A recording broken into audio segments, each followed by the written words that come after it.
Good afternoon, dear parents. Today I am here to convey a message regarding annual day celebrations and extracurricular activities. So ఏంటంటే పేరెంట్స్కి ఒక అంటే maximum కొంతమంది పేరెంట్స్కి they don't know what is annual day and they don't know about activities.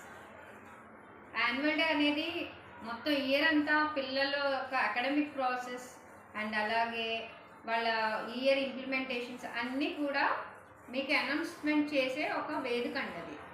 So దానికి extra curricular activities వాళ్ళ performances అన్నీ కూడా అట్ ఎ టైము మీరు చూడొచ్చు. అది ఇంప్లిమెంటేషన్ కోసమే, పిల్లల ఇంప్లిమెంట్ కోసం, స్కూల్ కోసం అనేది కాదు.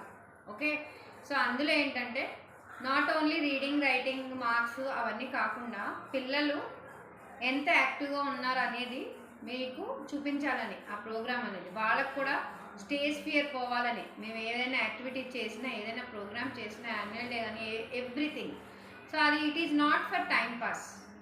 ఓకే, ఇప్పుడు మీరు ఇంటి దగ్గర కొంతమంది మా పిల్లలు చదవట్లేదు అంటున్నారు. అదే పిల్లలు ఇక్కడ చాలా బాగా చెప్తారు. ఎందుకంటే పేరెంట్ దగ్గర వాళ్ళకి కొంచెం ఎమోషన్గా ఫీల్ అవుతారు తప్ప వాళ్ళు ఎక్స్ప్రెస్ చేయరండి. ఈ యాన్యువల్ డే లాంటివి ఎందుకంటే వాళ్ళు ఏదున్నా సరే పేరెంట్ ముందు, అందరి ముందు ఎక్స్ప్రెస్ చేస్తారు. వాళ్ళకి అప్పుడు ఏమీ స్టేజ్ ఫియర్ అనేది ఉండదు. So that is the reason మేము ఏదైనా ప్రోగ్రామ్ కండక్ట్ చేసినా పిల్లల కోసమే తప్ప మాకు పర్సనల్గా అయితే ఏం కాదు. కొంతమంది అవగాహన లేక జస్ట్ ఏంటి పాటలు పాడిస్తున్నారు, డాన్సులు చేస్తున్నారు, క్లాసులు పోతున్నాయి అనేదో అవగాహన ఉంది. But that is all your feeling అంతే. అకాడమిక్ ఎప్పుడు అలా జరుగుతూనే ఉంటుందండి. యాక్టివిటీ జరిగినా ఒక హాఫ్ అన్ అవర్ తీసుకుంటాం దానికి టైం.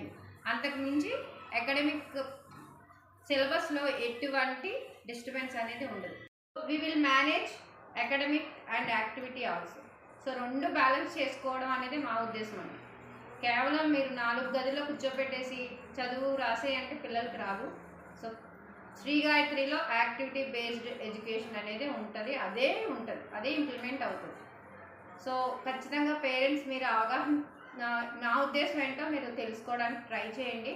పిల్లలు ఎప్పుడైతే ఎందులోనే పార్టిసిపేట్ చేస్తాం అన్నప్పుడు మీరు డిస్కరేజ్ చేసి, లేకపోతే ఎందుకులే అనో, లేకపోతే టైం వేస్ట్, సిలబస్ చదువుకోకుండా గంతులేంటి అలాంటివి అంటే వాళ్ళకి ఖచ్చితంగా డిస్కరేజ్ అవుతారండి. ఏ ఫీల్డ్లో అయినా పిల్లలకి ఏది ఇంట్రెస్ట్ ఉందో అది ఖచ్చితంగా మీరు ఎంకరేజ్ చేస్తే వాళ్ళ ఇంప్లిమెంట్ అనేది ఖచ్చితంగా మీరు చూస్తారు. నాట్ ఓన్లీ ఎడ్యుకేషన్ అండి, everything they have to learn. అది మా ఉద్దేశం.